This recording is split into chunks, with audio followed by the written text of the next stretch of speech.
अध्याय 61। मैं गु येचेंग को हरा दूंगा। हाँ भाई, सपने देखते रहो।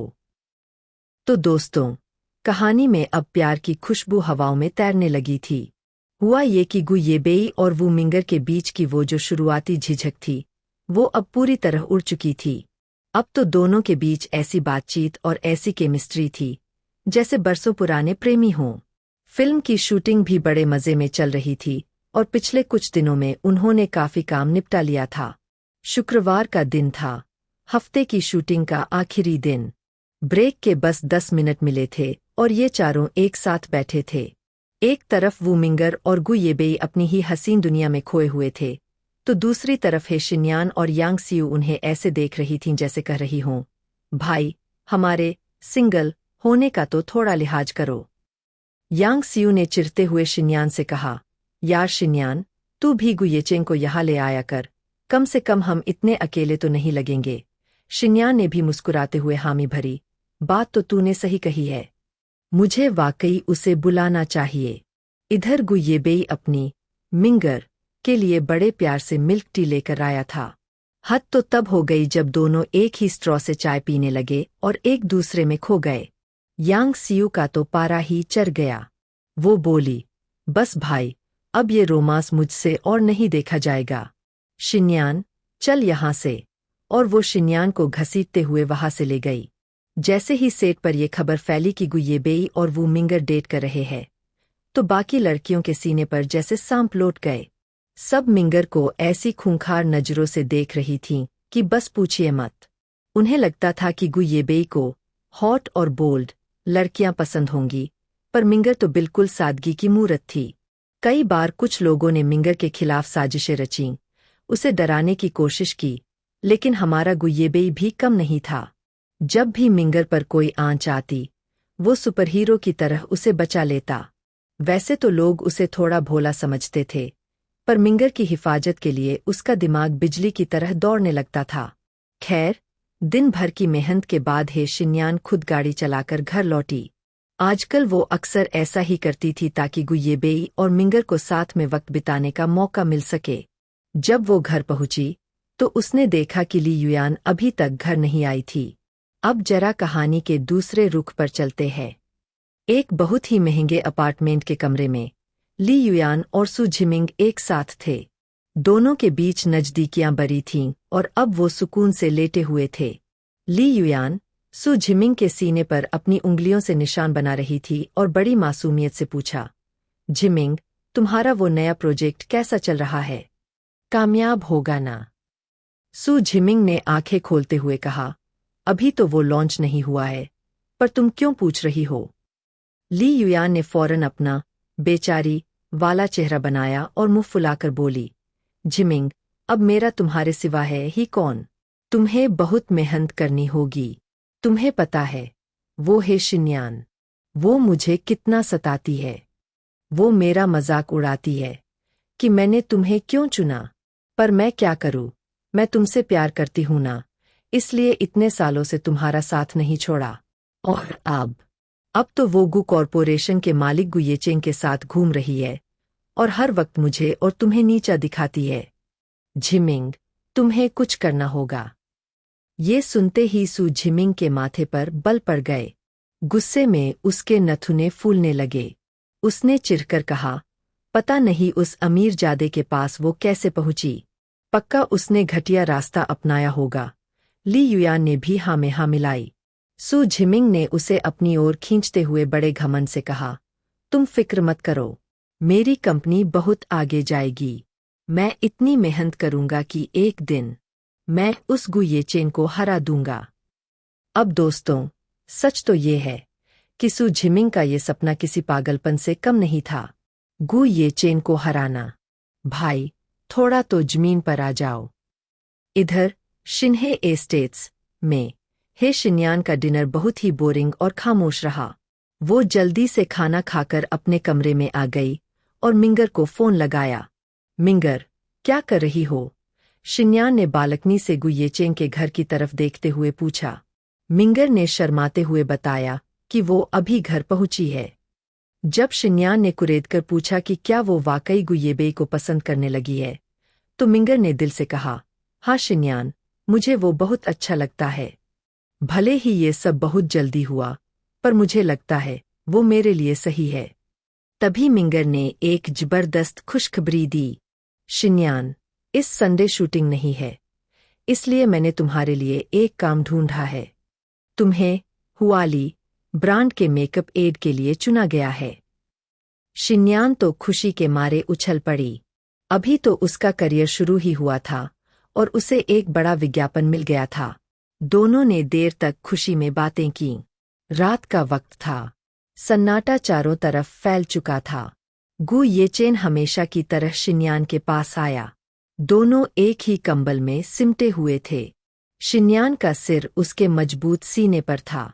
जब शिन्यान ने उसे उसके भाई और मिंगर के बारे में बताया, तो गु येचेन धीरे से मुस्कुराया। उसने शिन्यान की कमर पर अपना हाथ और मजबूती से टिकाया और फुसफुसाते हुए बोला, लगता है मेरा भाई मुझसे भी तेज निकल रहा है। फिर अचानक उसने अपना सिर झुकाया, उसका माथा शिन्यान के माथे से टकराया और उसकी आंखों में गहराई से देखते हुए एक बहुत ही हॉट अंदाज में पूछा, शिन्यान, हमें भी अब थोड़ी देर नहीं करनी चाहिए। क्या तुम्हें नहीं लगता कि अब हमारा वक्त भी आ गया है कि हम? क्या गु येचेन अपनी बात पूरी करेगा? क्या इन दोनों के बीच नजदीकियां और बढ़ेंगी?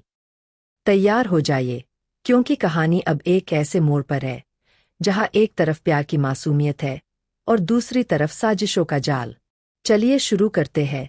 अध्याय 62, किचन का अनाड़ी और शादी का दाव। वो हसीन रात और एक प्यारा सा मजाक। रात का सन्नाटा था। कमरे में मध्यम रोशनी थी और गु येचेन ने अपनी बातों से माहौल में जैसे आग लगा दी थी। उसने बड़े प्यार से अपना माथा हे शिन्यान के माथे से टिकाया और धीमी आवाज में फुसफुसाते हुए कहा, हमें अब जल्दी करनी चाहिए। तुम्हें नहीं लगता कि अब वक्त आ गया है कि हम? शिन्यान का दिल जोर जोर से धड़कने लगा। उसने झट से अपना चेहरा पीछे किया और हकलाते हुए बोली, मैं अभी इसके लिए तैयार नहीं हूं। ये सुनकर गु येचेन के चेहरे पर एक शरारती मुस्कान आ गई। उसने प्यार से शिन्यान की नाक खींची और बोला, अरे भाई, तुम अपने दिमाग में क्या क्या खिचड़ी पका रही हो? मैं तो बस ये कहने वाला था कि अब सोने का वक्त हो गया है। पर लगता है तुम्हारे मन में तो कुछ और ही चल रहा है, क्यों? शिन्यान का चेहरा शर्म से टमाटर की तरह लाल हो गया। उसने झेंपते हुए कहा, ओह, तुम बड़े वो हो। जाओ, जमीन पर जाकर सो। उसने गुस्से का नाटक किया और करवट बदलकर बेड के एकदम किनारे पर चली गई।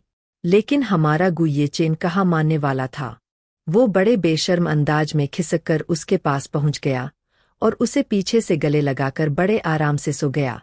एक आलीशान फ्लैट और प्यार की नई शुरुआत। अगले दिन शूटिंग से छुट्टी थी, तो गु येबेई और वू मिंगर ने सोचा कि क्यों न एक डेट पर जाया जाए। पर मुसीबत ये थी कि गु येबेई देश का सबसे बड़ा सुपरस्टार था। वो खुलेआम बाहर नहीं जा सकते थे, क्योंकि इससे मिंगर की बदनामी हो सकती थी। इसलिए उन्होंने गु येबेई के आलीशान अपार्टमेंट में ही वक्त बिताने का फैसला किया। ये अपार्टमेंट कोई मामूली जगह नहीं थी। शहर के सबसे पॉश इलाके में, जहां सिर्फ अमीर और मशहूर लोग रहते थे। जब मिंगर उस कांच वाली लिफ्ट में बैठकर 20वीं मंजिल पर पहुंची, तो उसकी आंखें फटी की फटी रह गईं। शुरुआत में तो गु येबेई को मिंगर बस क्यूट लगती थी और वो थोड़ा मजाक मस्ती के मूड में था। लेकिन अब तो वो उसके प्यार में पूरी तरह डूब चुका था। मिंगर की वो मुस्कान, उसकी खुशबू, उसकी हर छोटी बात उसे अपनी ओर खींचती थी। मिंगर ने तो जैसे इस कुंवारे सुपरस्टार का दिल ही चुरा लिया था। गु येबेई को खुद समझ नहीं आता था कि उसके जैसे हैंडसम, अमीर और टैलेंटेड लड़के को अब तक किसी ने डेट क्यों नहीं किया। खैर, अब उसे उसकी क्वीन मिल चुकी थी। किचन में जंग, सुपरस्टार बना अनाड़ी। जैसे ही वो घर के अंदर आए, मिंगर हैरान रह गई। गु येबेई का लिविंग रूम ही उसके पूरे घर जितना बड़ा था। गु येबेई ने पीछे से उसे गले लगाया और पूछा, तो बताओ, क्या इरादा है? मिंगर थोड़ा शर्मा गई और बोली, लंच का टाइम हो गया है, क्या तुम्हें खाना बनाना आता है? गु येबेई ने मासूमियत से सिर हिलाया, नहीं।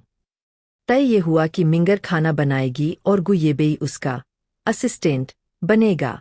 मिंगर ने उसे एक प्याज थमाया और कहा, इसे काटो। थोड़ी देर बाद जब मिंगर वापस आई तो नज़ारा कुछ और ही था। गु येबेई की आंखों से टपटप आंसू गिर रहे थे और प्याज का सिर्फ एक टुकड़ा हुआ था। मिंगर ने फौरन उसके आंसू पोंछे और पूछा, क्या हुआ भाई? गु येबेई रोते हुए बोला, कुछ नहीं, ये प्याज बहुत तीखा है। मिंगर ने गहरी सांस ली और कहा, हटो यहाँ से, तुम जाकर चूल्हा जलाओ। लेकिन अफसोस, हमारे सुपरस्टार को तो ये भी नहीं पता था कि गैस कैसे जलती है। वो बटन घुमा रहा था पर आग नहीं जल रही थी। वो झुंझलाकर बोला, ये बेकार मशीन है, टूट गई है शायद। मिंगर ने पास आकर बटन दबाया और घुमाया, आग जल गई। गु येबेई ने खिलखिलाकर तालियां बजाईं। ओह, देखा, कितना बेवकूफ़ी भरा आविष्कार है। मिंगर ने मन ही मन कहा, आविष्कार बेवकूफ़ी भरा नहीं, तुम बेवकूफ़ हो। आखिरकार मिंगर ने उसे किचन से बाहर ही निकाल दिया, क्योंकि वो हे शिन्यान से भी बड़ा अनाड़ी निकला। एक मीठा लंच और बढ़ती नज़दीकियां। बिना किसी मदद के मिंगर ने 1 घंटे में 3 डिश और सूप तैयार कर दिया। खाने की मेज पर गु येबेई ने फिर अपनी मिठास दिखाई। उसने अपनी कुर्सी उठाई और मिंगर के एकदम सटकर बैठ गया। बोला, अब ठीक है। दोनों भाई, येचेन और येबेई, एक जैसे ही थे। गु येबेई खुद कम खा रहा था और मिंगर की प्लेट में खाना ज्यादा डाल रहा था। उसे मिंगर के हाथ का स्वाद इतना पसंद आया कि वो उसका कायल हो गया। लंच के बाद दोनों टीवी के सामने बैठकर सुकून से दोपहर बिताने लगे। एक दूसरी तरफ एक गहरा जाल। लेकिन इसी शहर के दूसरे कोने में माहौल कुछ अलग ही था। ली युयान और सू झिमिंग एक साथ थे। जैसे ही उनका निजी वक्त खत्म हुआ, ली युयान ने तुरंत एक बर्थ कंट्रोल पिल, गर्भनिरोधक गोली, खाई। उसने बड़ी ही बनावटी आवाज में कहा, झिमिंग, मुझे ये गोलियां खाना अब अच्छा नहीं लगता। झिमिंग ने हैरानी से पूछा, मतलब? ली युयान ने शर्म का नाटक करते हुए उसके सीने पर हल्का सा हाथ मारा और फुसफुसाते हुए बोली, मेरा वो मतलब नहीं है झिमिंग। मैं कह रही हूं कि क्यों न हम शादी कर ले। बाप रे! ली युयान ने तो सीधा शादी का कार्ड ही फेंक दिया। क्या सू झिमिंग इस जाल में फंसेगा? और क्या गु येबेई और मिंगर का ये रोमांस ऐसे ही चलेगा? क्या आप तैयार हैं अगले चैप्टर के धमाके के लिए? तैयार हो जाइए, क्योंकि कहानी अब एक बहुत ही दिलचस्प और ड्रामेटिक मोड़ पर आ गई है। चलिए शुरू करते हैं। अध्याय 63, असली नंबर या नकली खेल। शादी का दाव और दिमाग की खिचड़ी। जैसे ही ली युयान के मुंह से निकला, झिमिंग, चलो शादी कर लेते हैं, कमरे में एक पल के लिए सन्नाटा छा गया। सू झिमिंग की भवें तन गईं और उसने हैरानी से युयान की आंखों में झांकते हुए पूछा, क्या अभी? इसी वक्त? ली युयान ने बड़ी मासूमियत से सिर हिलाया, हाँ, क्यों नहीं। असल में ली युयान के अंदर इस वक्त बड़ी बेचैनी मची थी। उसे डर था कि कहीं झिमिंग कामयाब होने के बाद उसे छोड़ ना दे, इसलिए वो उसे शादी की बेड़ियों में जल्दी से जल्दी बांधना चाहती थी। और ऊपर से हे शिन्यान और गु येचेंग की खबरें उसे अंदर ही अंदर जला रही थीं। उसे जलन हो रही थी कि शिन्यान इतने बड़े आदमी को डेट कर रही है। उसने किसी अमीर घर के लड़के को इसलिए नहीं चुना क्योंकि उसे डर था कि अमीर मर्द अक्सर बाहर मुंह मारते हैं, अफेयर रखते हैं। वैसे दोस्तों, ली युयान कितनी भोली है ना। उसने ये नहीं सोचा कि सू झिमिंग ने शिन्यान को धोखा देकर ही तो उसे अपनाया है, तो वो उसे धोखा क्यों नहीं देगा।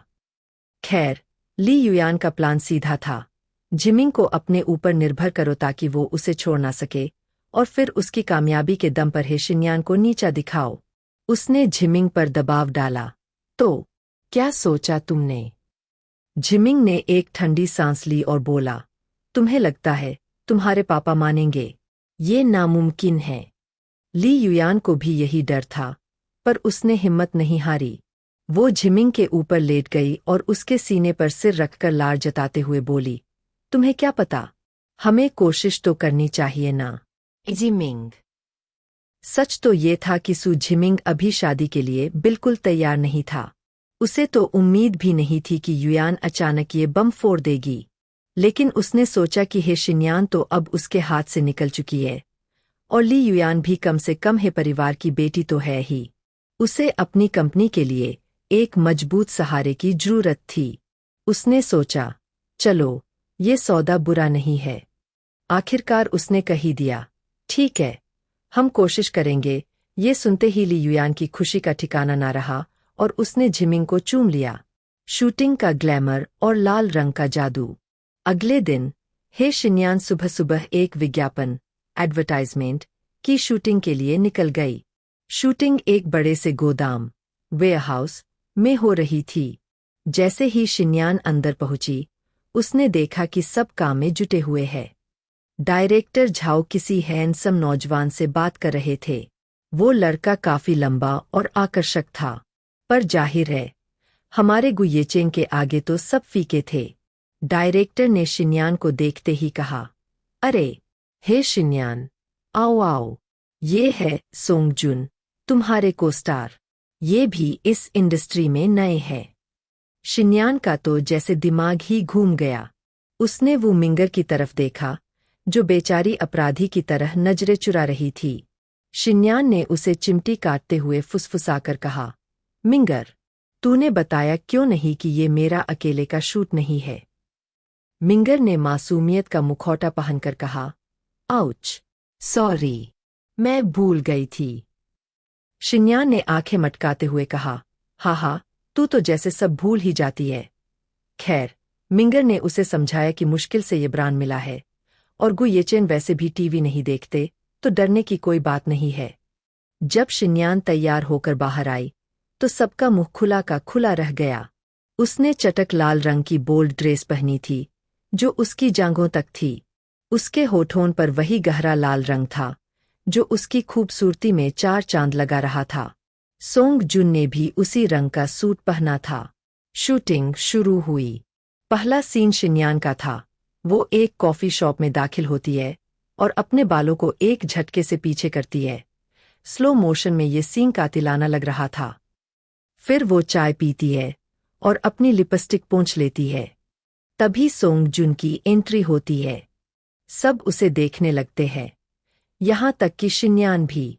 फिर आता है विज्ञापन का असली हिस्सा। शिन्यान अपना शीशा निकालती है और दोबारा वही लाल लिपस्टिक लगाती है। फिर वो अपनी ऊंची हील्स पर टिक-टिक करती हुई सोंग जुन के पास जाती है और बड़े नशीले अंदाज में उसकी चाय का प्याला उठाकर एक घूंट भरती है। कैमरे ने प्याले पर लगे लिपस्टिक के निशान को बड़े करीब से दिखाया। क्लाइमेक्स में सोंग जुन झुकता है और एक हाथ से शिन्यान की ठोड़ी उठाकर उसे चूमने किस की कोशिश करता है। पर घबराइए मत दोस्तों, ये सिर्फ कैमरे का कमाल था। उनके होंठ असल में नहीं मिले थे। नकली नंबर का खेल। 2 घंटे बाद शूटिंग खत्म हुई। जब शिन्यान कपड़े बदलकर बाहर आई, तो उसने देखा कि सोंग जुन बाहर ही खड़ा उसका इंतजार कर रहा था। वो एड वाला कड़क लड़का अब शर्म से लाल हो रहा था। उसने अपना फोन आगे बढ़ाया और हिचकिचाते हुए पूछा, क्या मुझे तुम्हारा फोन नंबर मिल सकता है? शिन्यान ने एक भौंह ऊपर चढ़ाई। मिंगर पीछे खड़ी अपनी हंसी रोक रही थी। शिन्यान ने मुस्कुराकर कहा, जरूर, मेरा नंबर है 136241 और बिना रुके वो वहां से निकल गई। जैसे ही वो बाहर आए, मिंगर ने फुसफुसाकर पूछा, शिन्यान, तेरा नंबर तो 137562 है ना? तूने उसे गलत नंबर क्यों दिया? शिन्यान ने एक शातिर मुस्कान के साथ कहा, यही तो असली बात है मेरी जान। तूफान से पहले की शांति। एक तरफ शिन्यान अपनी जीत की खुशी मना रही थी, तो दूसरी तरफ ही मैंशन में एक बड़ा धमाका होने वाला था। ली युयान सु झिमिंग को अपने घर ले आई थी, अपने माता पिता के सामने। अब क्या होगा जब बाई जियावेई अपने दामाद के रूप में सु झिमिंग को देखेंगे? क्या ये शादी का दाव उल्टा पड़ेगा या ली युयान अपनी चाल में कामयाब होगी? अध्याय 64। शादी का ड्रामा और एक कातिलाना एंट्री। घर में सन्नाटा और पिता का गुस्सा। ली युयान सु झिमिंग को अपने घर ले आई थी। जैसे ही उसने दरवाजा खोला, उसकी आवाज गूंजी, मम्मी, डैडी। सीढ़ियों से सबसे पहले ली हुई रान मम्मी उतरी और उनके पीछे पीछे बाई जियावेई डैडी आ रहे थे। मम्मी को तो पहले से ही पता था कि युयान क्या खिचड़ी पका रही है, इसलिए वो ज्यादा हैरान नहीं हुई। पर डैडी, वो तो सीढ़ियों पर ही जम गए। उनके चेहरे पर ऐसे भाव थे जैसे उन्होंने कोई भूत देख लिया हो। ली हुई रान ने जल्दी से नीचे आकर युयान और झिमिंग को लिविंग रूम में बिठाया। वैसे तो मम्मी भी इस रिश्ते से बहुत खुश नहीं थीं, पर उन्हें लगा कि किसी अय्याश अमीर लड़के से अच्छा है कि युयान किसी ऐसे लड़के को डेट करे जिसमें काबिलियत हो। आखिर दुनिया की नज़रों में तो युयान हे परिवार की सगी वारिस थी ही नहीं, तो कोई बहुत बड़ा खानदान उसे अपनी बहू वैसे भी नहीं बनाता। इसलिए सु झिमिंग ही उन्हें सबसे सेफ लगा। लेकिन बाई जियावेई, वो एक एक कदम ऐसे रख रहे थे जैसे फांसी की तरफ बढ़ रहे हों। उनका चेहरा गुस्से से लाल हो रहा था। सु झिमिंग की तो सिट्टी पिट्टी गुम हो गई। उसने घबराते हुए एक मुस्कान दी और बोला, आंटी, मैं आपके लिए कुछ तोहफे लाया हूँ, प्लीज इन्हें रख लीजिए। मम्मी ने मुस्कुराकर बैग ले लिए। अरे बेटा, इसकी क्या जरूरत थी? तभी डैडी की कड़क आवाज आई, वाकई इसकी कोई जरूरत नहीं थी। ऐसा नहीं है कि हम ये चीजें खुद नहीं खरीद सकते। बाप रे! पूरे कमरे में ऐसा सन्नाटा छा गया कि सुई भी गिरे तो धमाका हो जाए। मम्मी ने माहौल हल्का करने के लिए डैडी के कंधे पर हाथ रखा और कहा, अरे जियावेई, शांत हो जाओ। भले ही तुम इसे पसंद ना करो, पर कम से कम हमारी बेटी युयान का तो लिहाज करो। 7 लाख बनाम करोड़ों के सपने। डैडी चिरकर सोफे पर बैठ गए और सीधे पूछा, तुम इस लड़के को घर क्यों लाई हो? ली युयान झट से अपने डैडी के पास जाकर बैठ गई और उनकी पीठ सहलाते हुए मक्खन लगाने लगी। डैडी, जिमिंग के साथ ऐसा बर्ताव मत कीजिए। मैं वाकई इसे पसंद करती हूँ। और पता है, इसकी कंपनी बहुत तरक्की कर रही है। पिछले महीने इसने 7 लाख कमाए थे। डैडी ने एक भौंह ऊपर चढ़ाई। माना कि 7 लाख बुरे नहीं थे, पर हे कॉरपोरेशन के सामने ये ऊंट के मुंह में जीरे जैसा था। वो चाहते थे कि युयान ऐसी जगह शादी करे जिससे उनके बिजनेस को फायदा हो, ना कि उन्हें किसी की मदद करनी पड़े। युयान ने शर्माते हुए बम फोड़ा, डैडी, मैं सु झिमिंग से शादी करना चाहती हूँ। बाई जियावेई तो सोफे से उछल पड़े। क्या बकवास है, अभी शादी, और वो भी इससे। सु झिमिंग का चेहरा तो ये सुनकर पीला पड़ गया। युयान जिद पर अड़ गई, डैडी, मैं 24 साल की हो गई हूँ और मैं किसी और से शादी नहीं करूंगी, खासकर उन अमीर घरों के मोटे, बदसूरत और अय्याश लड़कों से। दोस्तों, युयान का सोचना भी सही था। जरूरी नहीं कि हर रईस लड़का हीरो जैसा ही दिखे। डैडी ने समझाया, बेटा, मैं तेरे लिए इससे 10 गुना बेहतर लड़का ढूंढूंगा। पर युयान कहाँ मानने वाली थी। उसने लंबी चौड़ी हाँकना शुरू किया कि कैसे झिमिंग का नया प्रोजेक्ट $3.2 मिलियन, लगभग 26 करोड़ रुपए कमाने वाला है। यहाँ एक मजेदार बात बताऊं, हमारे असली हीरो गुयेचेन तो एक दिन में इससे कहीं ज्यादा कमा लेते हैं। खैर, कातिलाना एंट्री, हे शिन्यान का जलवा। अभी बहस चल ही रही थी कि हॉलवे से ऊंची हील्स की कट कट कट आवाज आने लगी। एक खनकती हुई आवाज आई, वाह, आज तो घर में बड़ी रौनक है। सबने मुड़कर देखा और सबकी सांसें थम गईं। हे शिन्यान पूरे टशन में अंदर आ रही थी। उसकी आंखों का मेकअप गहरा था, होठों पर वही सुर्ख लाल लिपस्टिक और बाल बड़े ही दिलकश अंदाज में मुड़े हुए थे। वो किसी बॉलीवुड दिवा से कम नहीं लग रही थी। सु झिमिंग तो जैसे उसे देखता ही रह गया। उसकी आंखों में एक चमक आ गई। उसने पहले कभी शिन्यान को इस अवतार में नहीं देखा था। उसे लगा कि शिन्यान पहले से कहीं ज्यादा खूबसूरत हो गई है। शिन्यान ने बड़े स्टाइल से अपना बैग मेज पर फेंका और डैडी के बगल में बैठ गई। उसने अपने बालों को पीछे झटकते हुए पूछा, क्या हो रहा है यहाँ? ये अंदाज सु झिमिंग को अंदर तक घायल कर गया। डैडी ने झुंझलाकर कहा, येआन, तू ही अपनी इस पागल बहन को समझा। ये सु झिमिंग से शादी करना चाहती है। शिन्यान ने मुस्कुराकर एक तीर छोड़ा, इसमें बुराई क्या है? उसे जिससे मन हो शादी करने दीजिए ना। सू झिमिंग को झटका लगा। उसे उम्मीद थी कि शिन्यान शादी की बात सुनकर जलेगी या रोएगी, पर वो तो बड़ी बेफिक्र लग रही थी। पछतावा और नई चालें। सू झिमिंग अब पागलों की तरह शिन्यान को घूरे जा रहा था। उसे अपनी आंखों पर यकीन नहीं हो रहा था। क्या मैं अंधा था? युयान तो इसके आगे कहीं नहीं टिकती। उसे अब समझ आ रहा था कि सादगी में रहने वाली शिन्यान जब सजती है तो आग लगा देती है। झिमिंग, युयान ने उसे टोका, क्योंकि वो तो शिन्यान के ख्यालों में खोया हुआ था। झिमिंग होश में आया और डैडी को अपनी कंपनी के बारे में बताने लगा कि कैसे उसकी कंपनी न्यू स्टार्ट एंटरटेनमेंट देश की टॉप 100 कंपनियों में आने वाली है। शिन्यान मन ही मन मुस्कुरा रही थी। उसे पता था कि जब वो झिमिंग से अपना पुराना हिसाब, पैसे मांगेगी तो इसकी कंपनी टॉप 100 में जाएगी या जमीन में, ये देखने वाली बात होगी। डैडी अभी भी राजी नहीं थे। उन्होंने साफ कह दिया, कम से कम तब तक इंतजार करो जब तक ये कामयाब ना हो जाए। हम अपनी बेटी की शादी किसी गरीब और बेसहारा आदमी से क्यों करें? तभी शिन्यान ने धीरे से अपना हाथ उठाया और एक शरारती मुस्कान के साथ कहा, क्या मैं कुछ कह सकती हूँ? बाप रे! अब शिन्यान क्या कहने वाली है? क्या वो इस शादी को रोकने वाली है या फिर कोई ऐसा धमाका करेगी जिससे युयान और झिमिंग के पैरों तले जमीन खिसक जाएगी? अध्याय 65। अतीत का आईना और टीवी पर तहलका। कहानी के इस मोड़ पर प्यार की ऐसी हवा चली कि गुयेबेई और वू मिंगर के बीच की सारी झिझक बर्फ की तरह पिघल गई। अब तो ये आलम था कि दोनों एक दूसरे के इतने करीब आ गए थे जैसे बरसों पुराना साथ हो।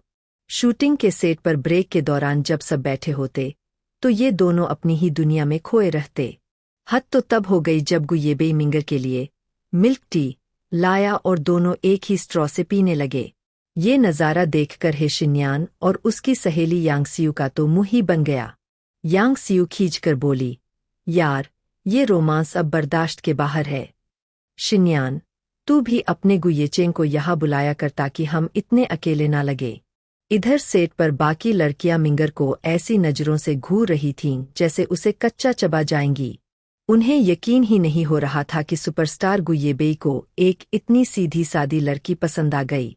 कई बार लड़कियों ने मिंगर को सताने की कोशिश की, पर गुयेबेई हमेशा ढाल बनकर खड़ा हो जाता। उसका दिमाग वैसे तो थोड़ा कम चलता था, पर अपनी मिंगर को बचाने के लिए वो किसी सुपरहीरो से कम नहीं था। मगर दोस्तों, शहर के दूसरे कोने में एक गहरी साजिश रची जा रही थी। एक आलीशान कमरे में ली युयान और सू झिमिंग करीब बैठे थे। ली युयान, जो चालबाजी में माहिर थी, उसने मासूमियत का मुखौटा पहना और झिमिंग से बोली, झिमिंग, मुझे अब और इंतजार नहीं होता। वो है शिन्यान। वो अब गुयेचेन जैसे बड़े आदमी के साथ घूम रही है और मुझे हर वक्त नीचा दिखाती है। मुझे बस तुम्हारा सहारा है। फिर उसने अपनी असली चाल चली, झिमिंग, चलो शादी कर लेते हैं। सू झिमिंग पहले तो घबरा गया, पर जब उसने शिन्यान को खोते हुए देखा और अपनी कंपनी के लिए परिवार का साथ चाहा, तो वो मान गया। उसने बड़े घमंड में आकर वादा किया, एक दिन मैं उस गुयेचेंग को धूल चटा दूंगा। अब भाई, कोई इसे समझाए कि गुयेचेंग को हराना कोई बच्चों का खेल नहीं है। अगले ही दिन शिन्यान एक विज्ञापन की शूटिंग के लिए गई। वहां उसे पता चला कि ये कोई अकेला शूट नहीं है, बल्कि उसके साथ एक हैंडसम हीरो सोंग जुन भी है। शिन्यान ने जब शूटिंग के लिए गहरे लाल रंग की बोल्ड ड्रेस पहनी और सुर्ख लाल लिपस्टिक लगाई, तो देखने वाले अपनी सांसें थाम बैठे। सीन बड़ा ही हॉट था। शिन्यान को सोंग जुन की चाय के प्याले से एक घूंट लेना था और आखिर में एक किस वाला सीन था, जो सिर्फ कैमरा एंगल का कमाल था, असल में नहीं। शूटिंग के बाद उस हीरो ने शिन्यान का नंबर मांगा, तो शिन्यान ने बड़ी चालाकी से उसे गलत नंबर थमा दिया और वहां से मुस्कुराते हुए निकल गई। असली ड्रामा तो तब शुरू हुआ जब ली युयान सू झिमिंग को अपने घर ले आई। उसके पिता बाई जियावेई तो झिमिंग को देखते ही आग बबूला हो गए। उन्होंने साफ कह दिया कि वो अपनी बेटी की शादी एक मामूली इंसान से नहीं करेंगे। बहस इतनी बढ़ गई कि घर के माहौल में तनाव भर गया। तभी कट कट कट ऊंची हील्स की आवाज आई और शिन्यान ने कातिलाना अंदाज में एंट्री मारी। उसने अपने पिता की आंखों में देखते हुए एक ऐसा कड़वा सच बोला कि सबके होश उड़ गए। शिन्यान ने कहा, डैडी, आप मना क्यों कर रहे हैं? याद कीजिए, जब आपकी शादी मेरी मम्मी से हुई थी, तब आप भी तो गरीब और बेसहारा ही थे। मम्मी ने आपको सहारा दिया, तो युयान क्यों नहीं कर सकती? ये सुनते ही बाई जियावेई का चेहरा सफेद पड़ गया। अपने अतीत का आईना देखकर वो बेबस हो गए और बेदिली से इस रिश्ते के लिए हाँ कर दी। शिन्यान को उस घर में रुकना भी गवारा नहीं था। वो सीधे अपने सुकून की जगह गु येचेंग के पास पहुंच गई। येचेंग ने उसे अपनी बाहों में भर लिया और उसके लिए खुद खाना बनाया। दोनों कंबल में सिमटकर टीवी देख रहे थे।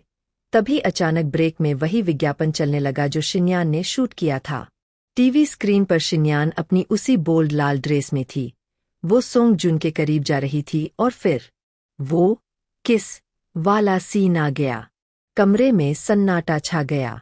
शिन्यान की धड़कनें थम गईं और उसने तिरछी नजर से येचेंग की तरफ देखा। गु येचेंग की आंखें स्क्रीन पर गड़ी थीं। अब इस खामोशी के बाद कौन सा तूफान आने वाला है, ये तो वक्त ही बताएगा। बाप रे! अब गु येचेंग का गुस्सा क्या रंग लाएगा? क्या वो शिन्यान को इस बोल्ड अंदाज के लिए टोकेंगे?